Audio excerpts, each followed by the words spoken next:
Good morning, everyone. This webinar is brought to you by the European American Chamber of Commerce. My name is Yvonne Bendinger-Rothschild. I run the New York office. Our program today is about the unconscious bias of voice and accents.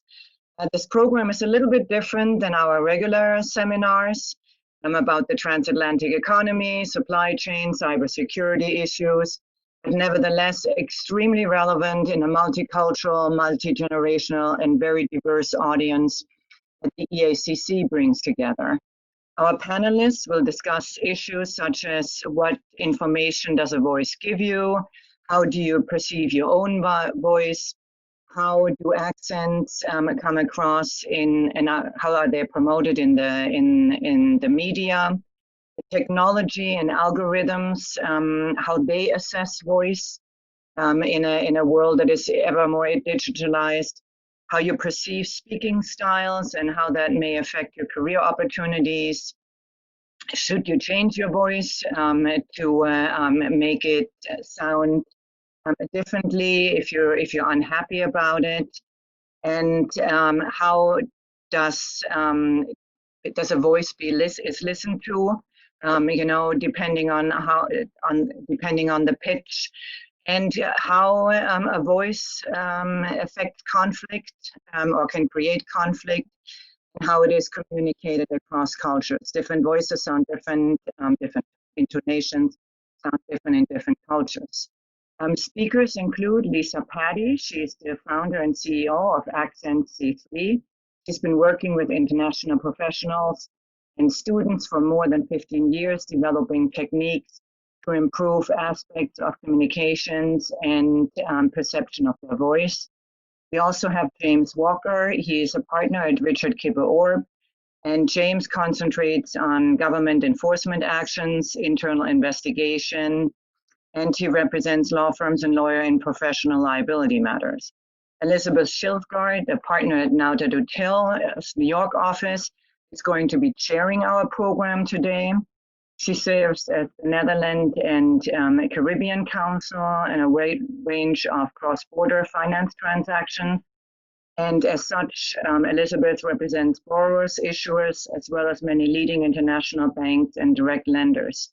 With that, I hand over to Elizabeth, who will be chairing this discussion this morning and get us started. Elizabeth, over to you. Thank you, Yvonne. This is a great opportunity. I really like being able to talk about this topic. When you suggested it, I was really surprised because it was something new to think about.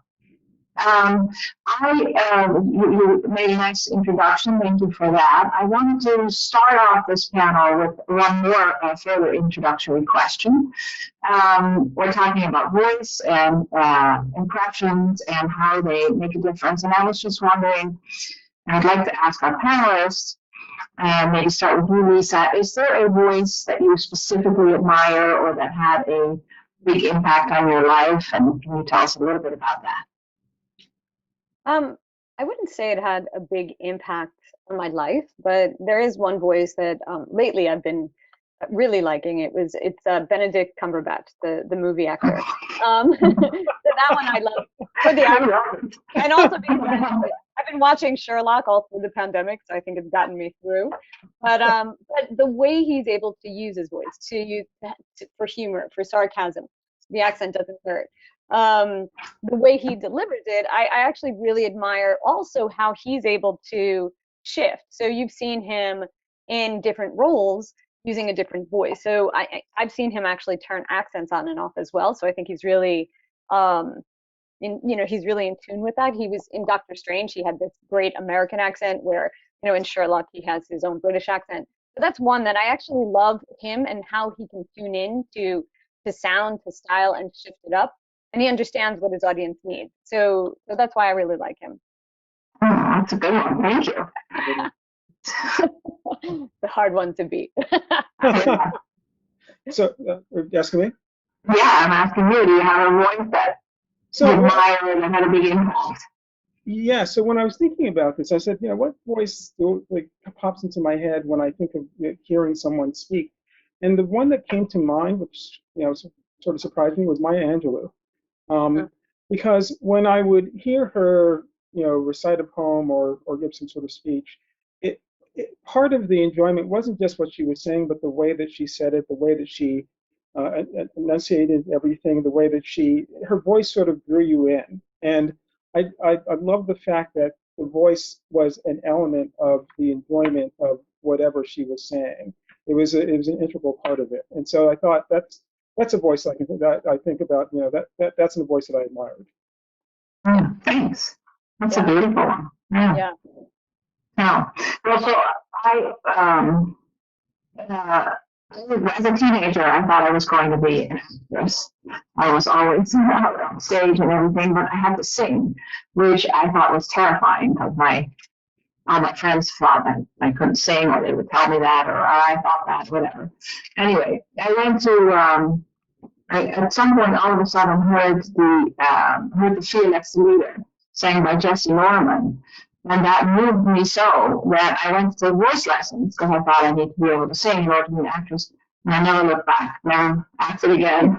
Always sing. So yeah, she had an amazing voice and had amazing impact. And I don't know if you've ever, I never listened to it. It's definitely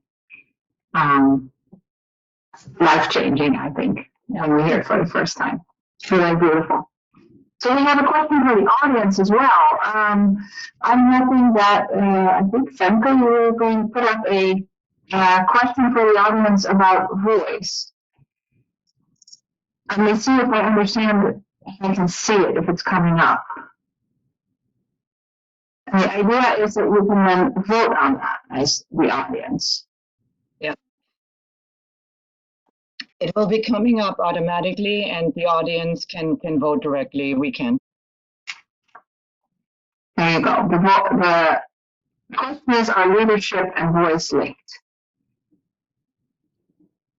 I'm curious to see what everybody thinks about that. Okay.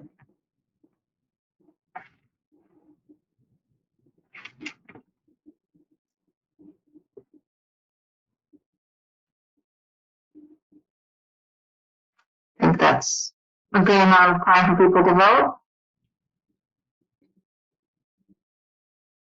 There you go. Oh, wow. Nice. At least, I guess the audience are tuned into it because entirely unbiased in this topic. So yes, people are convinced that that leadership and voice are linked. So that's an interesting setup. So on that note, and maybe James, would you tell us a little bit about what do you think? What information a voice gives you? Sure. I think that it's often the case that the way we meet people is through their voice over a phone or through this sort of communication, rather than necessarily in person. Although in person, I guess it has an effect too. But let's say that the initial contact is through a phone call. I think I know that I develop an image of a person from speaking to them. Now, I will say that my image is probably wrong 99% of the time or so, or something like that. But the fact is that it gives me an impression. I remember recently talking to someone who's is a managing director of a law firm, and I can't. We were talking about a number of different topics, and I remember getting this mental picture of him as somebody who was very vibrant and probably mid-30s, and I had a whole look that was associated with his voice. And so then afterwards I went and looked up his picture, and he's close to 60 some odd, and a little bit overweight, and all those other sorts of things that come with age. And I thought, well, it's really fascinating to me that I had developed this whole picture of sort of strength, power, and forcefulness that also said read youth to me, just because of the voice. And so and I know I've done that. I do that time and time again, and I'm always interested to see how well, or frankly how far off I am in terms of this mental image of a person I get from just hearing the voice. So it's a super critical first impression often. And the thing is that my impression doesn't change when you actually meet the physical person. it's sort of the first thing, and so I associate these characteristics based on something that I'm hearing in the voice and the way that the person talks. So it can have a real influence. I absolutely think so. Well, who is to say that the vibrancy that comes through from the voice isn't isn't, I mean, is actually present? Just because it doesn't come through from someone's physique doesn't mean they're not vibrant. Well, exactly. That's true. It's quite relevant information. Lisa, would you be able to elaborate a little bit on that? On what the information a voice gives you? Yes. So when I work with clients, it's very interesting because people come to me and I think they have this preconceived notion of, because of these first impressions and how we perceive voice, I think people come to me and think, okay, I want to sound like this. And sometimes it's way out of the range of what someone really can sound like, within their own natural range. And whether it's wanting to sound more confident or more calm, or using a leadership voice, people use that term a lot. It's very interesting what people perceive that to be and how they think they need to sound in order to get there. As far as ageism, I think it's actually really interesting because the baby boomer generation right now is retiring. I think it's one of the generations that's retiring the latest of any other generation. And we have some people coming to us and saying, okay, my voice needs to sound more powerful because as I'm aging, and it goes back to what James just said, as I'm aging, I feel like when I get on a call, sometimes I'm perceived as, an older person, or maybe not as powerful because of possibly the sound of the voice. And it's interesting how certain elements can come through. I mean, obviously when you hear a voice, you hear, gender, you do hear age, you could hear different socioeconomic levels. You can hear, depending on your speaking style, maybe not so much the physical voice, but the delivery of the voice. And people think about these things when they are coming to me and saying, okay, I'd like to work on something. What I usually say with physical parameters is that, the best thing to do is to work on that voice within your own range. I think that if we start to think about voice and leadership as, one thing, and there is this voice of leadership, this is where it gets a little sticky. So we want to start to think about, especially on this call, that there's no one voice of leadership, but that we can develop ourselves within our own range. Thank you. So but if I then try to break that down as to what kind of information does the voice give you then? So why is it that voice creates these impressions?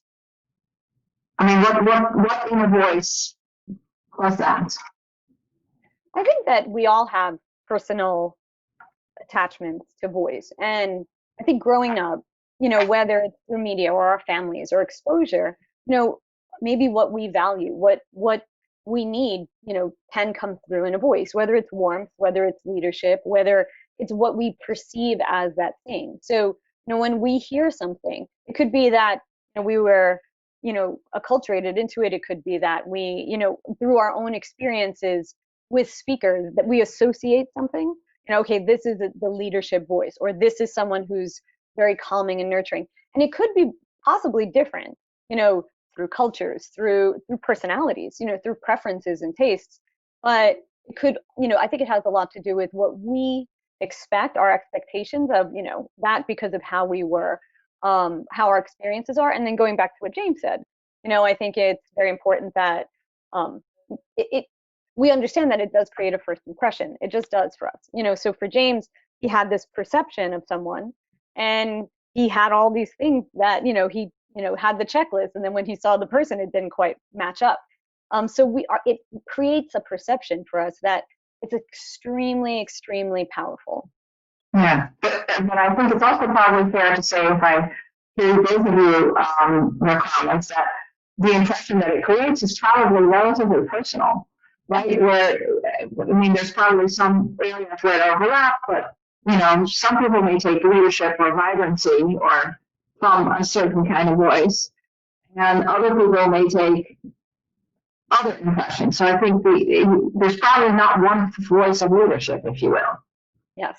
Right? There's probably a number of it interacts both how you sound, but also how other people hear you based on their own experience. Mm-hmm. And yet it is relevant to be aware of that it actually does have an impact. And so we have another question for the audience. And the question for the audience is, how do you perceive your own voice? Everybody loves How this do you question. feel when you hear your voice on a recording or video? I enjoy the sound of my voice. I could use improvement, or I can't listen to it.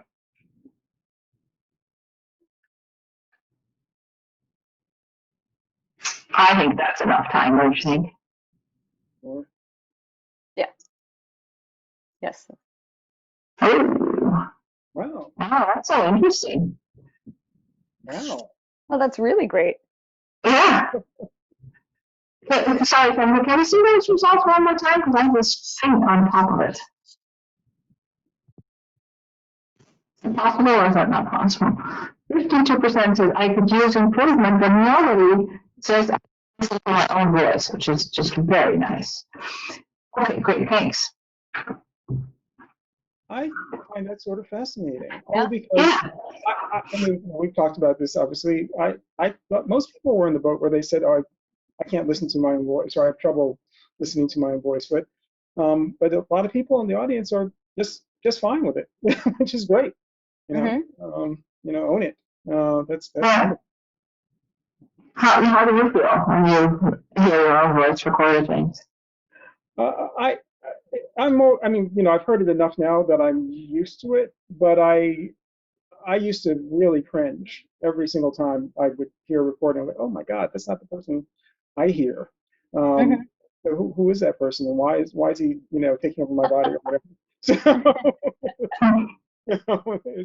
But then I got used to it, and I now know how I sound outside of my own body, and it's fine. And so I don't cringe in the way that I used to.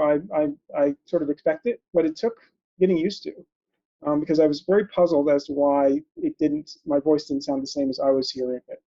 And then because it sounds so different, I perceived how I was coming across differently. I thought that I don't know. It's just because there's such a disconnect between what I'm hearing and what's actually projecting, that I thought, oh, I don't know how that person's coming across. So I would worry about that a little bit. And then I just said, it's fine. It was just got used to it and just try to, move forward. Yeah, but that is the interesting thing, right? If you realize that, we all realize that we sound very different outside our head from inside our head. Then if you actually want to be conscious about the impression you make with your voice, how do you do that if you don't really, if it's hard to actually know how you sound? Lisa, do you have ideas about that? Well, right now, actually, because we're using technology so much and because we're on Zoom so much, we could record ourselves much more than we could before. And what I usually tell people is to get familiar with your voice through a recording. So you could record yourself on your phone. You could audio record yourself as you're communicating. Now you can video pretty easily. You can record yourself and watch the videos.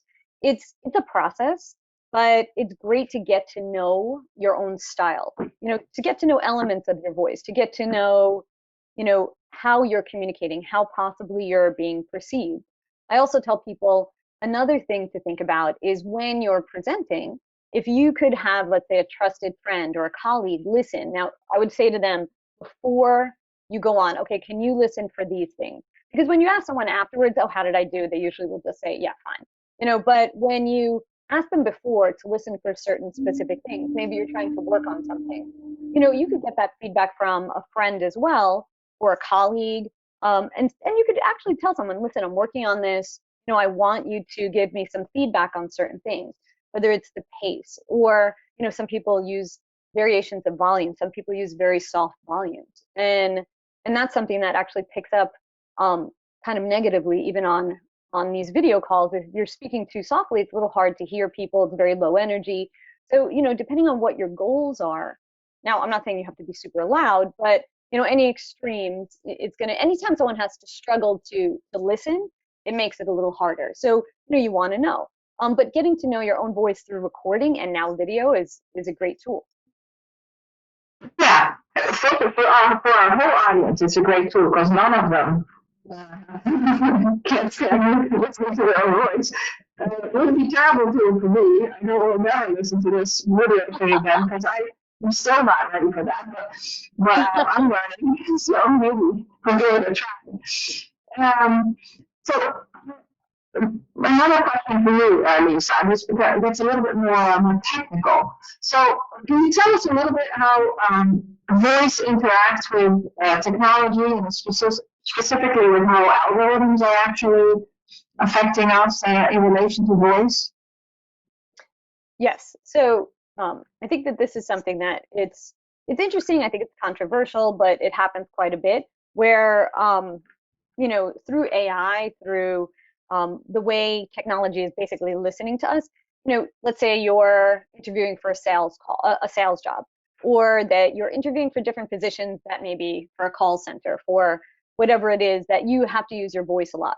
And it could be a variety of positions. Algorithms are actually monitoring your voice to see, is there warmth, is there empathy? And I think this is a hard one because people are using algorithms to help inform, let's say, how a call went.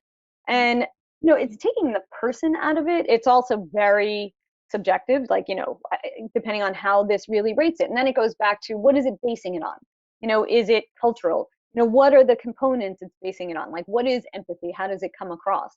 But we are being assessed much more. So, there's a good and a bad to this. We have this technology that connects us, but now we're able to be assessed much faster than we ever were before. And because we're on these types of calls, and the world all of a sudden has become super hyper connected, whereas we might have tried to go on those business trips. We met in person a lot more before. Now everything is virtual. So they say it pushed us ahead about 10 years, like where we were 6 months ago. We actually leaped ahead about 10 years as far as how we're interfacing with technology. So this is a big deal, and it's going to be something I think that's going to grow. It's good that we're aware of it, but also, how we feel about it, I don't know. As humans, it's very subjective. Interesting.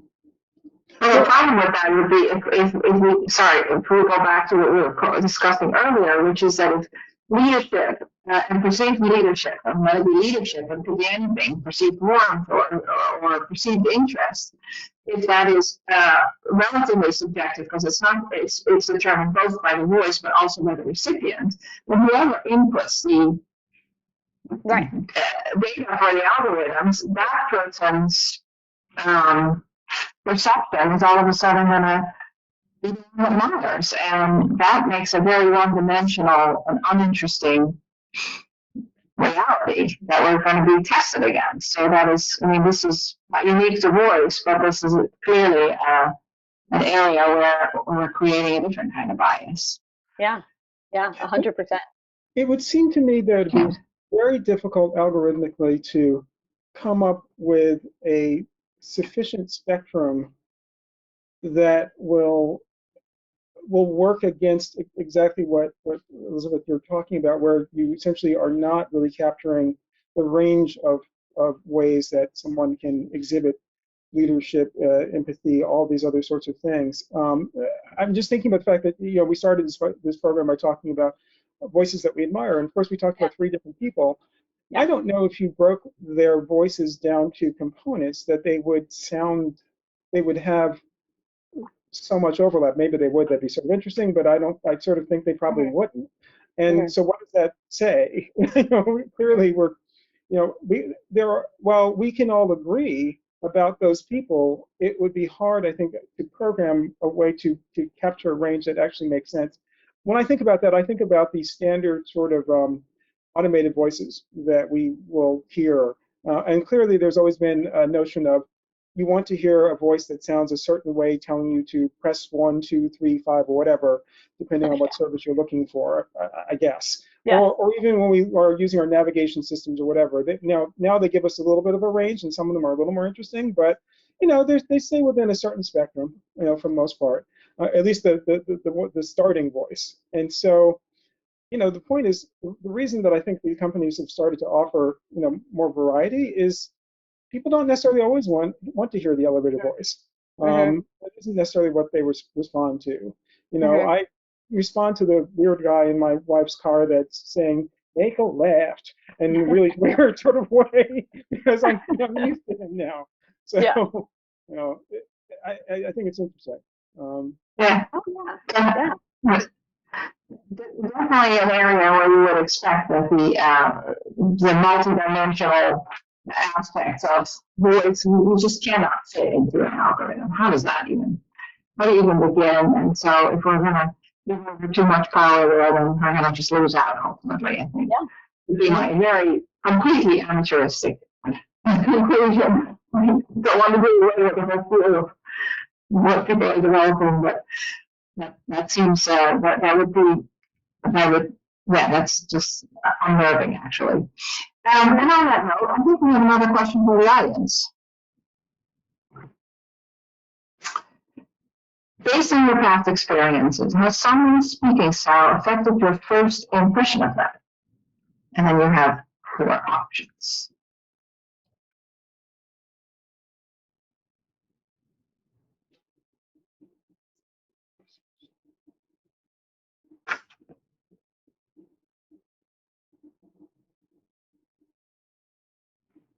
Okay, what do you think?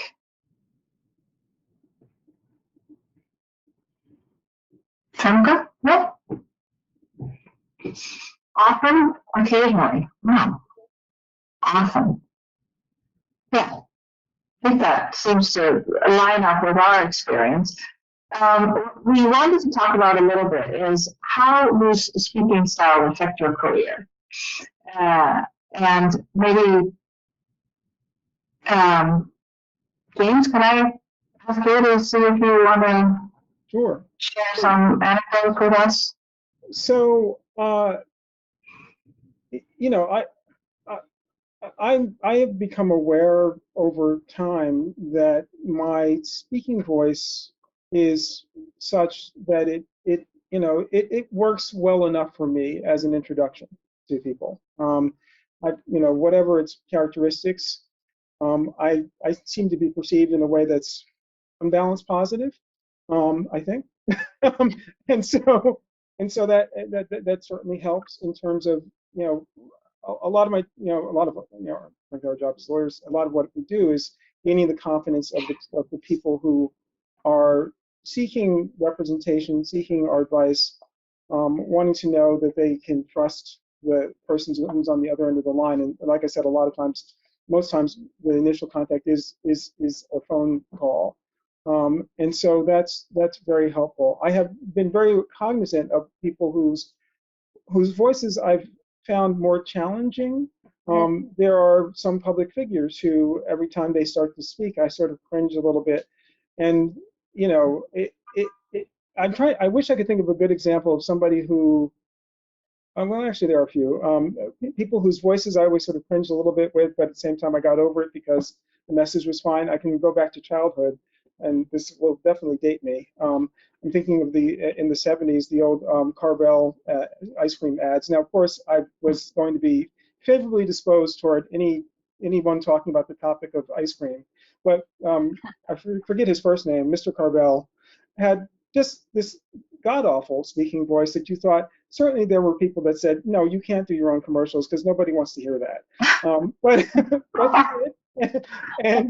And you had that sort of grandma voice that's like, come down to Carvel to have your remote pick or whatever. And it's like, you know what? Yes, he's not like the sort of warm voice that you want to hear, but he's talking about ice cream, so it's okay. But I think it's a very different thing when you have a product that people are going to want regardless, versus where you have to really sell something. It's an advantage if you have a voice that will help you get there. Right? And so, if you're not selling ice cream, you need to, it's something to think about.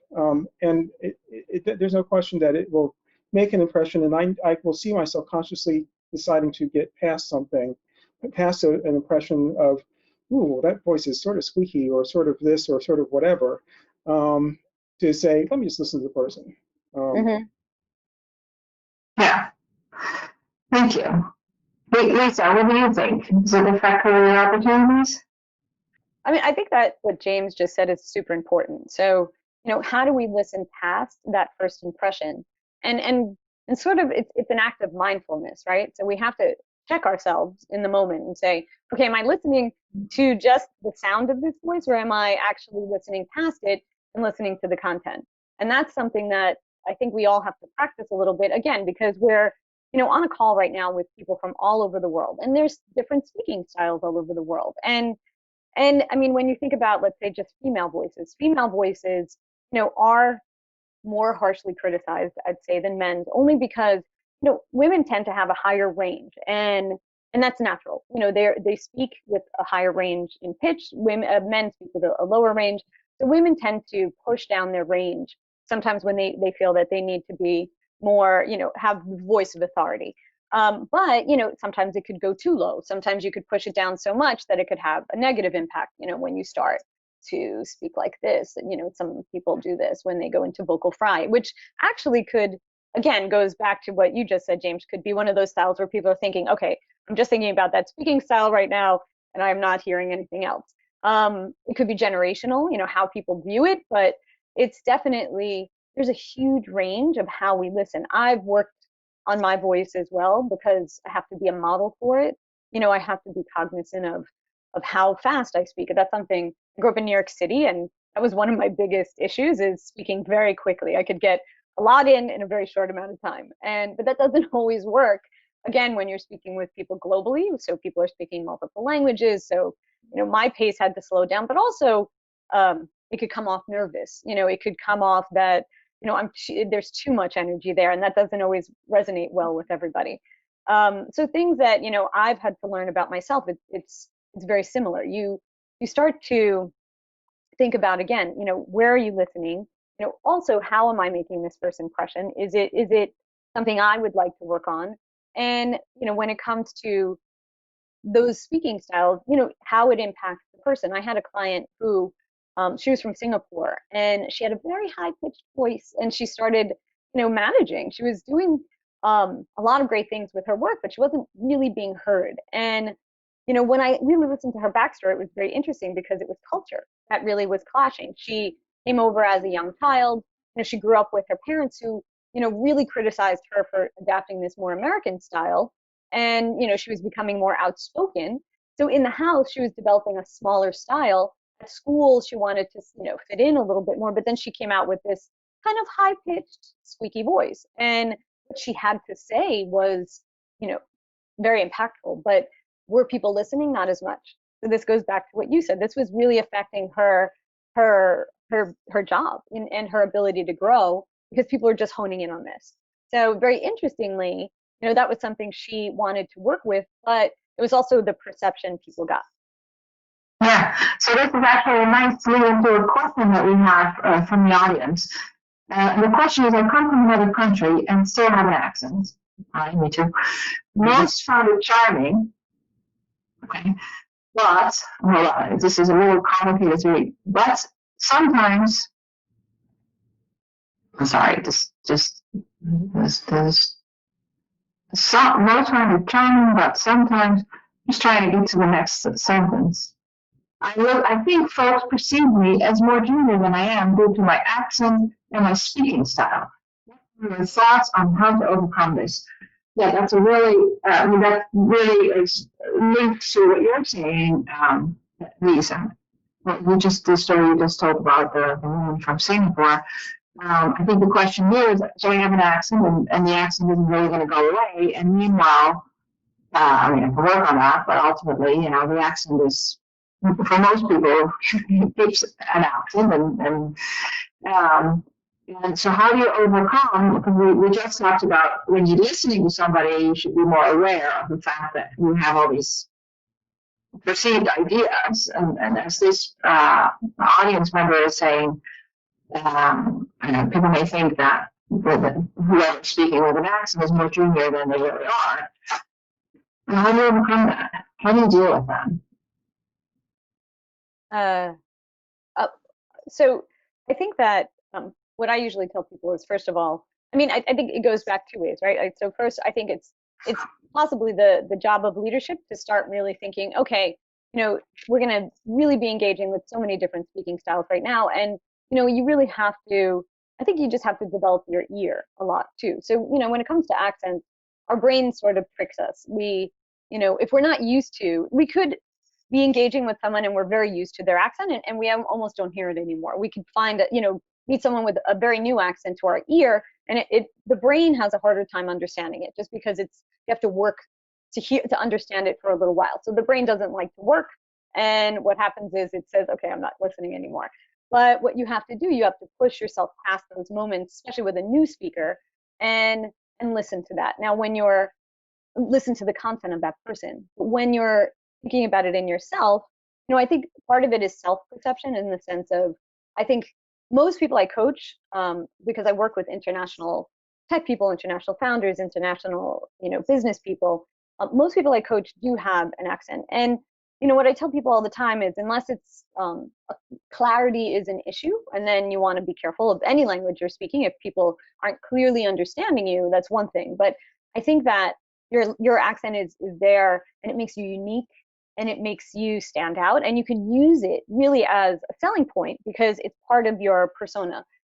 If you want to develop your speaking style, you want to start to think about those elements of your speaking style that, okay, within my own range, how am I using my voice?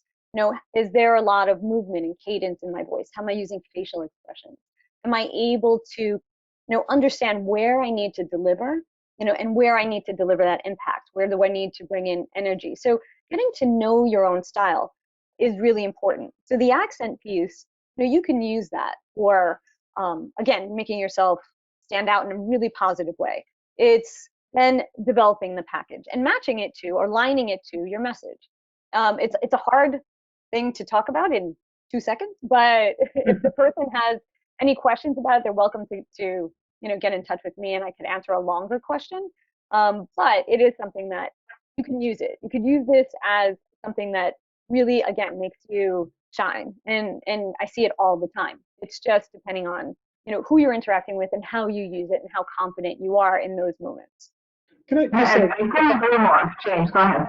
Sure. So I was thinking, Lisa, as you were talking about, at some point I decided it was important to just sort of pay attention to how I communicate with people in meetings and how I speak, essentially how I present. And I think the same thing is true whether it's the way that you speak, whether you have an accent. First of all, first thing is to know yourself, know how you sound, know little intricacies of the way that you communicate. I started paying closer attention, and I said, you know what, I need to stop. I need to be careful about not sort of ending with questions that make me sound less confident about the answer. Sometimes I'm checking with somebody else, but if I do that too much, it sounds like I'm not certain. So I need to be careful about how I say things to make sure that I'm saying, and clearly, we're going to have a problem if this happens. Now, while I also may want to know if somebody else thinks the same thing, I'm going to trust that they're either going to pipe in or not if there's an issue. But I just became very cognizant of doing things like that. I also think about how I'm speaking in the context of the people I'm speaking to. And I think this translates across borders. I know, and we've talked about this, when I'm in the United Kingdom, I do change my manner of speaking to match the manner of speaking. I don't try to do an accent because that would just be embarrassing. People would laugh at me. But I do change my intonation a little bit. I will change words. I'll say mobile instead of cell phone or whatever. But I'll also, my register will go up or down based on my familiarity with particularly friends, close friends of mine, speaking to them, knowing what they do, and thinking that what, this is a more familiar cadence to the people I'm talking to, so why not? And I don't really. It's not like I spend a lot of time thinking about this. I've just noticed it myself at times, just doing that naturally. And one time somebody just pointed out to me that literally, the plane had just landed. I got on the phone with a friend of mine, and I said, oh, well, just call my mobile. And they're like, your mobile? Yeah, the person across from me. Literally, you just landed. What happened? And I said, I do that. But I think it helps. Of course, that makes total sense. I think your point is well taken, Lisa, that a accent is part of who you are, and you can actually use it, and maybe so I used it a lot when my kids were still smaller, because then I put on my Dutch accent. I can break up any fight that's going on. I can make sure that they eat the vegetables. All of it works just like that, because all of a sudden you have a different impact. And if it didn't work, I would do the same with the Dutch food with American accent. So yes, I think you're totally right. Accents make you stand out, and that doesn't necessarily have to be bad, as long as with clarity of style, and when you're confident, just use it. And meanwhile, yes, what you're talking about, James, basically mirroring what's going on can be very tricky, right? Because all of a sudden people can easily take offense at that. But at the same time, if you stick to how, if you can't just, if you're also culturally aware that there's different expectations, that will help in your impact. Yeah, I would expect. Always careful never to try to do an accent or something like that. That'd be awful. But just more thinking about the style of speaking, or the way that people speak it, or how they greet, or how they, just those sorts of things. Trying to pick up on those cues, and then trying to sort of emulate that a little bit, just so that I'm less foreign, actually, to wherever my audience. That's a big. I mean, that's a credit to you, though, because that's something that I think we all need to pay some attention to. If we want to make an impact, we do need to understand what our audience needs. And let's say, I coach a lot of young tech people that come over here, and they're coming through accelerators. So a lot of the times it is stylistic. They're delivering a pitch, but it's just in a very different way. And when you think about things like volume, tone, directness, those vary from culture to culture. Humor and how you use it. I mean, volume in itself, just think about the volume in New York City. I mean, anytime a European comes into New York City, the first thing that they say is, "Oh my God, it's so loud. The restaurant is so loud, and it's just so loud. Why do you do that? It's loud." And it is. I mean, but if you did this and you went to even, the UK, it's going to be loud. It's going to sound then, okay, you're going to become that person where people are going, "Oh, that must be the American in the room." But what you want to do is not that you necessarily have to be the same, but you want to speak sometimes, depending on what you want to get out of that conversation, you want to engage in a way that resonates with your audience. I mean, I think that it is something that we learn flexibility. And on these calls that we're doing constantly across the globe, I think if we're all a little more cognizant of the fact that, it's going to change, and it's not just stylistic. Some people are going to culturally use a softer voice, a louder voice. Some people are going to hesitate to dive in. Some people are going to be super, super direct. And it doesn't necessarily mean it's rude. It's just the way that, directness happens, and that's it. That's the style of question that they're going to ask, where someone else is going to get around it a lot more and nuance it. And if you learn to navigate some of this, I think that this is where we can all start, communicating a little bit easier. And on global teams, it's very relevant. So there's always, places where we come together. There's probably more similarities than there are differences, but then there's these little cultural differences that sneak in. We talked about being aware of actually almost like owning your accent and using it to your advantage, or as in not making it feel like a hindrance, but instead something that sets you apart. And this is an aspect of being conscious of the impact that your voice has on other people, which, acknowledging that everybody perceives the audience is different. Not everybody perceives every voice the same way. But when you think about that, I think another thing we talked about before, which is related and relevant, is that we also have a tendency, certainly women have a tendency, as they're growing up, as they're in their teenage years, and they, want to be accepted, to try and actually be less present with their voice, or as you were describing, James, basically in a variation of what you were describing, is and the other sentence with a question mark, right? So that you don't take up too much space.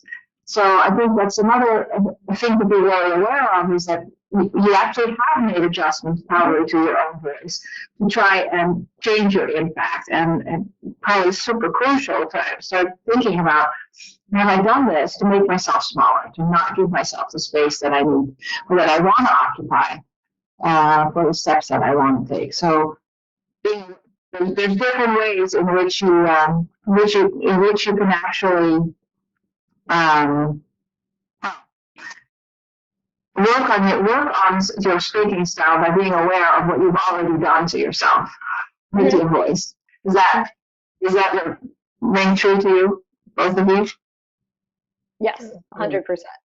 I think again, it goes back to our perception of ourselves versus, you know, maybe the perception that the audience has of us or the listener, and seeing, you know, are they actually the same? And sometimes how we perceive ourselves, maybe we're super critical of ourselves and the audience said, hey, that was amazing. But sometimes we think, oh, hey, we're amazing. And then the audience thought, and it's what you just said, you know, going back to, okay, if you're ending every sentence in what sounds like a question, you know, you might sound a little tentative or maybe unsure, but if you don't realize that, it's hard to fix. So it's something that needs to be brought to someone's attention and you know, gently explained, okay, this is the impact that you might have if you're doing this. And is that the impact you want also? Like, you know, going back to the first question we asked, you know, what's in a voice? You know, what is the impact that you really want to have out there? You know, what do you want people to perceive you like? And is that matching up? Well, but you've also indicated before, like, although we've said that voice in itself is subjective, how it's being perceived, we do probably agree that there's a big overlap of what's considered a leading voice or a voice of authority, a voice you would trust. And that probably links much more to culture, links much more to deeper voices, male voices, probably. And so then the question is, what does your physique have to do with your voice? I mean, how much? Yes. Can you explain a little bit about that? Like, you know, if we all wanted to sound like the guy who sings that song of, what is that, with the frog? So, yeah, anyway, that really wonderful song. Right? I think that this is it's relevant for everybody. This goes across the board. You know, so what we said before, you know, women have a much higher pitch range than men naturally. So, you know, when we all get nervous, we tighten up. And what happens is your voice tends to go a little higher because you're nervous. And when you tighten, you're going to speak at a higher pitch. You might tighten up, you know, so depending on the range in which you speak, when you come up, you know, it might be higher and higher and higher. So it's something, you know, to be aware of. But for men, especially a bigger statured man, the voice is going to be deeper just because the larynx is bigger, the vocal cords are thicker, and there is a physiology to this as well. Now, it doesn't always match up. There are a few like outliers where the voice doesn't actually sound like the person, as you said. I mean, there's some extremes on that, but typically your stature does actually match somewhat of, you know, how you're speaking. So if you happen to be someone who's, you know, a very tall man and you have a bigger stature, there's a good chance you're going to have a deeper voice. And, you know, if you're a woman who's a smaller woman with a smaller frame, there is a good chance, not that it's going to be high like this, but it's going to sound different. You're not going to be in those deep ranges because you don't have all the resonance for it. So, you know, your whole body vibrates, your chest, your larynx. So you're using your whole body, believe it or not, to speak. It all kind of vibrates off. So when you hear certain people use those styles, it depends on, you know, how they're speaking. So yes, I think it's important to note that, you know, again, going back to being realistic within your range, developing yourself within a range. I think that for many cultures, a slightly lower pitched speaking style is going to be taken with more authority. A little higher pitch maybe could bring in enthusiasm and energy. And when do you need to capture those things within your range? Because it really has to do with you. And it's a personal thing, and you can develop brilliantly within those ranges, but you want to develop within those ranges. Because once you start to go outside of them, it could get a little odd. It could feel a little fake or forced. And that's when you might feel like, I hate this, I don't want to do this because it feels too fake. Did you want to add something on that, James? It's on your. Well, the only thing I was just thinking of it, and it's a slightly different thing, is that there are times when what you perceive as a disadvantage with your voice and how you're perceived just based on how you're heard can be an advantage. And frankly, it's useful to know that too. Yeah.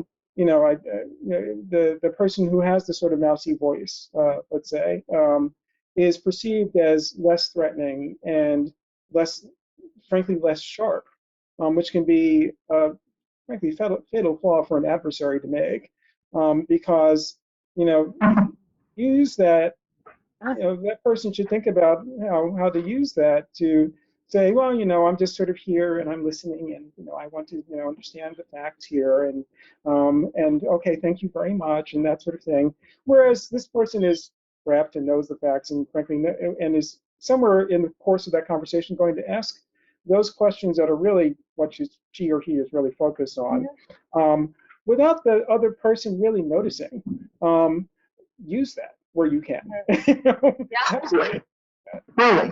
That actually brings us to the next audience question. Let's see if Frank is ready to. Have you ever changed your speaking style to enhance your career?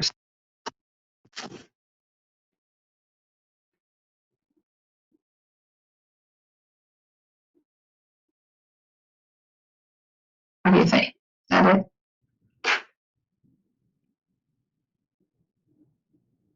Should we let's see where we ended up? Oh, wow. Even more. Wow. That's pretty impressive. Yeah. That's more than I would have expected. Femke, am I right that there's one more question for the audience that I wanted to actually also ask?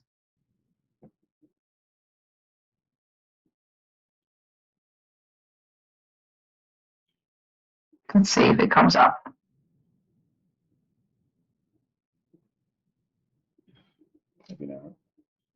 I thought there was one more. No, Femke, there's not?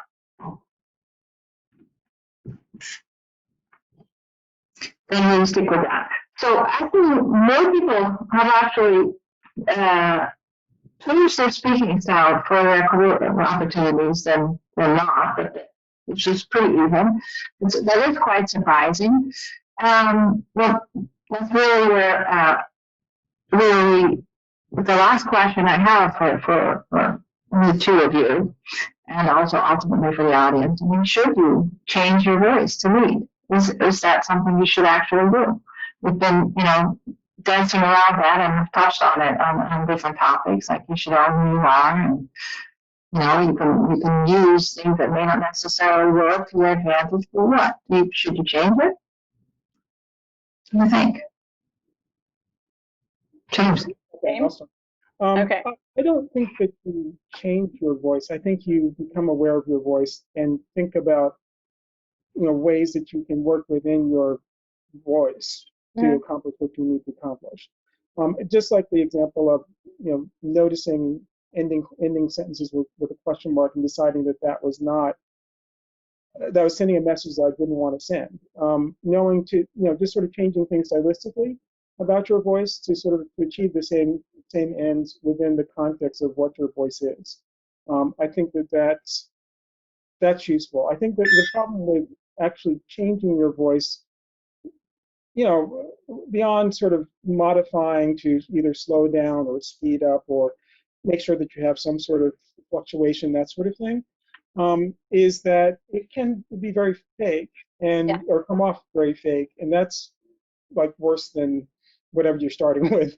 And so better to be authentic and modify, but then do modify where you can, modify more your speaking style, because I do think that you can be effective within the context of whatever your voice is, as long as you really think about how you're presenting yourself. Whether if you have the high-pitched voice, then that is what it is, and make sure that your content sort of carries the day. Make sure that you speak in a manner where that voice, that high voice, is one that people want to hear because they know they're going to get value from it. And so that's the thing I think you can do and make sense. Yeah. It's reflecting back. They know your voice comes with ice cream, so that's the best example. That's right. Yeah. That's right. Lisa, do you have some parting thoughts about that? Yeah, I think that two things. One is there's a very famous case of this. It's Elizabeth Holmes. It's the company is Theranos. It was a startup, and she did this. It was a blood testing company, and she claimed that she could, turn around these tests very quickly, and it could test for all these diseases. And she raised $9 million in Silicon Valley, I believe, or maybe more. It might have been more. And she felt, she felt the need to put on this voice. It was extraordinarily deep, oddly deep though. If you watch her speak, it's so out of character for when you look at this person, and you feel that it's actually a little extreme. There was always questions about it. Now, this person turned out to be a bit of a sociopath. The whole thing was basically a sham. But if you Google this, it's Elizabeth Holmes and Theranos, you'll see, the story of her, and half of what they talk about wasn't even the fact that she raised all this funding fraudulently. It was her voice. They constantly focused on this fake voice that she felt like she needed to put on to be in the boys club. But it was so extreme that, like what you said, it started to impact negatively, because it was positive, and I guess in the beginning, in the initial fundraising rounds, but it became such a focus that it was bizarre. It became bizarre. But one thing I think is important is not that you should feel like you have to change, but also more thinking about, like, your voice is part of your brand. So just like you get dressed in the morning, how do you want to portray yourself? How do you want to communicate? And what I tell people is, this is what people hear and engage with. So, is it where you'd like it? And again, going within, what is possible for you? Can you develop, the best within your range? And do you need to, like James said, maybe you can own that, the voice that you have, and it's very effective because you are brilliant and you can deliver content in a way that nobody else can. But, is it where you want it to be? Is it part of your brand? And again, like how you put yourself together in the morning, is it aligning with, how you want this overall image? Because this is a way that people are going to engage with you quite a bit. So I don't think that you should feel like you have to change anything. I think that it's really personal, and it depends on what you want. It depends on what you do. If you're sitting behind a desk and you're programming a computer all day, or if you're doing tech, or if you want to deliver a certain way, then probably not. If you're doing a TED Talk, then, you might want to think about it. So. Thanks. I think I see Yvonne coming up, which means that we're probably whatever chat she was sending, I was completely missing. But I think that this was incredibly interesting, and I learned a lot. And thank you both so much. I think the takeaway that I have from our conversation is very much that, obviously, whatever your voice is, that is part of who you are. The message is not, but if you want to be a leader, you need to have a certain voice, you need to change yourself.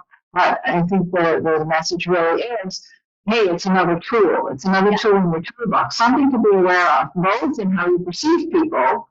Realize that, you're losing out if you're not aware of whatever impressions are created, and that they have a lot to do with your own experiences, as you put it earlier, Lisa. But also on the other side, if you want to make an impression or you want to achieve something, this is another tool you could look at and see, hey, is there something here that I could use with my accent? So thank you both so much. This was so interesting. Thank you. This has been fun. Thanks. Yeah, it has. Thank you.